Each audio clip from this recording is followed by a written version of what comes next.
Assalamualaikum warahmatullahi wabarakatuh. Selanjutnya saya akan mempresentasikan lanjutan dari mata kuliah pengembangan kognitif pada anak usia dini. Adapun sesi selanjutnya yaitu membahas tentang metode eh, pengembangan kognitif bagi anak usia dini.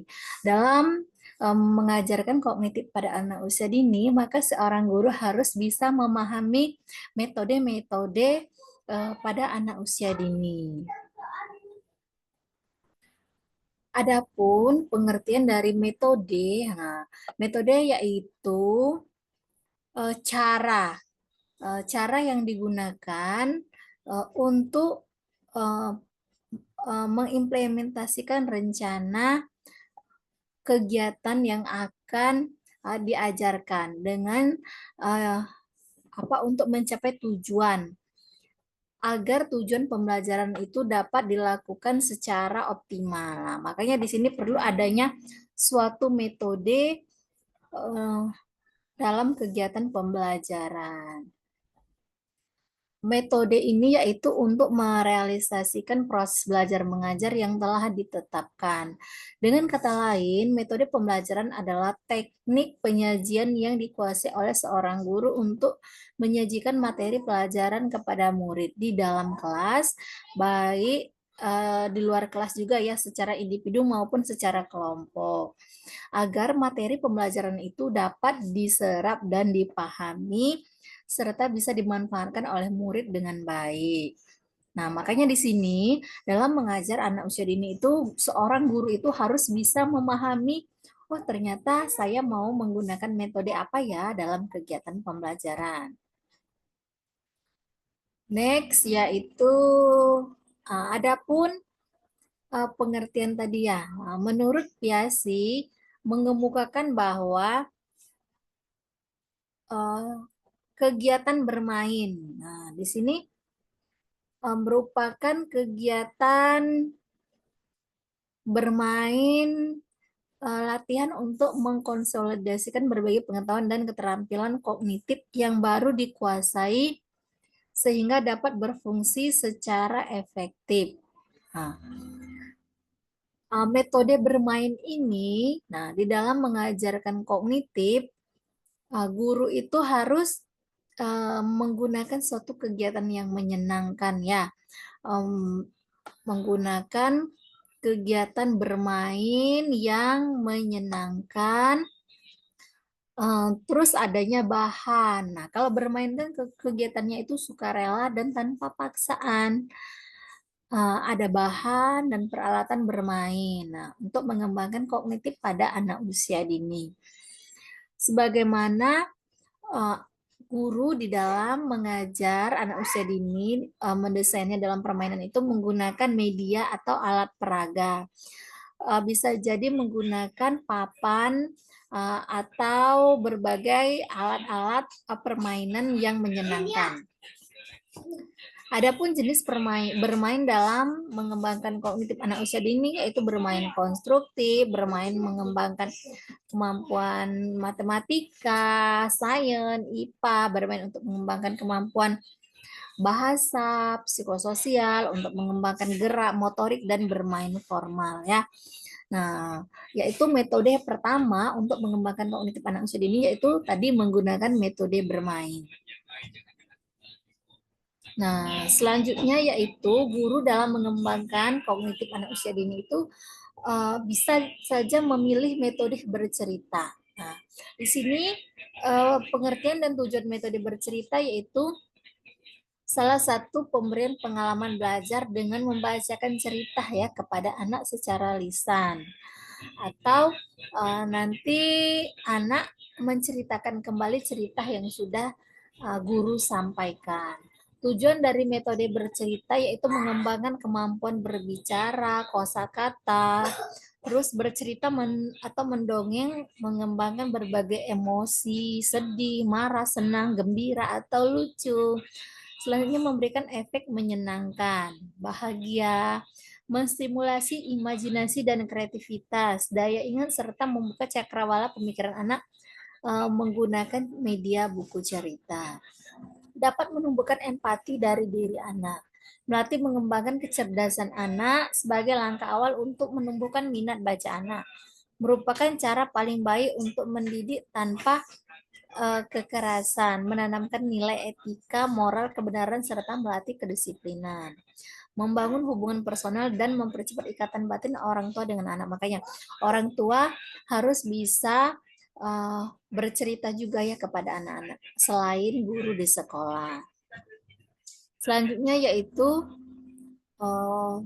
metode bercerita memiliki tujuan, yaitu menetapkan tujuan dan tema yang dipilih untuk kegiatan bercerita, menetapkan rancangan untuk bercerita yang dipilih, menetapkan bahan dan alat yang diperlukan untuk kegiatan bercerita, menetapkan rancangan kegiatan bercerita, serta menilai ya terakhir apa sih dari kegiatan bercerita itu, hal-hal yang sudah anak dapatkan, hal-hal yang belum anak dapatkan ya.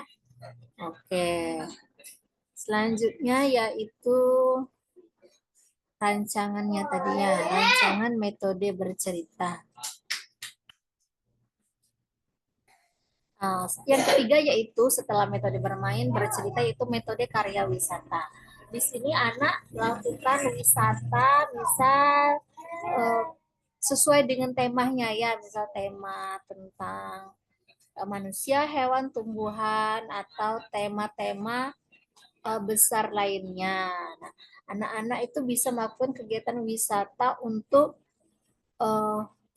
agar bisa mengeksplorasi minat mereka dan bisa juga memperluas informasi yang telah diperoleh di kelas, memberikan pengalaman mengenai kenyataan yang ada dan menambah wawasan. Selanjutnya rancangan metode karya wisata, adapun menurut pendapat Muslikatun, mengemukakan secara umum persiapan guru untuk melakukan karya wisata, yaitu menetapkan sasaran yang diprioritaskan sesuai dengan tema kegiatan belajar yang dipilih. Nah, tentukan dulu deh tema kita itu mau karya wisata kemana, baru mengadakan hubungan dan pengenalan medan sasaran karya wisata. Terus merumuskan program kegiatan melalui karya wisata, menyiapkan alat dan bahan, menetapkan tata tertib, permintaan izin dan partisipasi orang tua siswa, persiapan guru di kelas.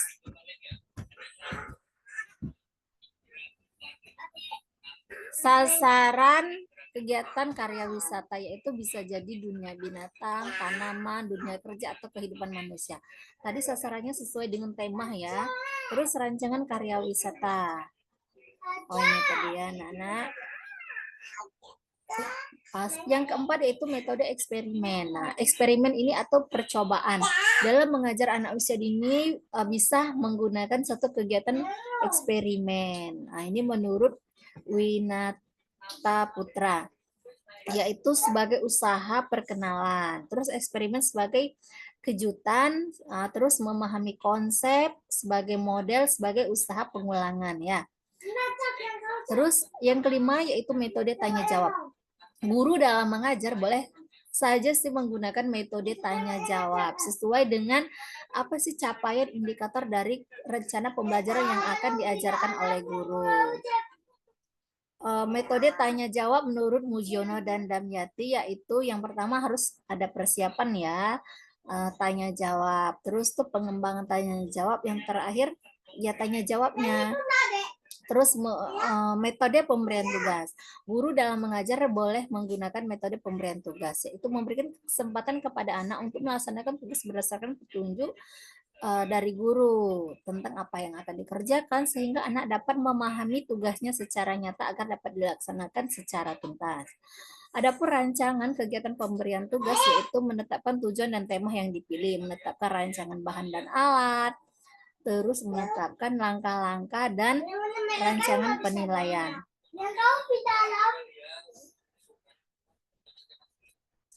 Oh, ini yang ketujuh. Yang kedelapan mengucapkan syair ya, bisa saja di dalam mengajar menggunakan nyanyian atau syair atau lagu.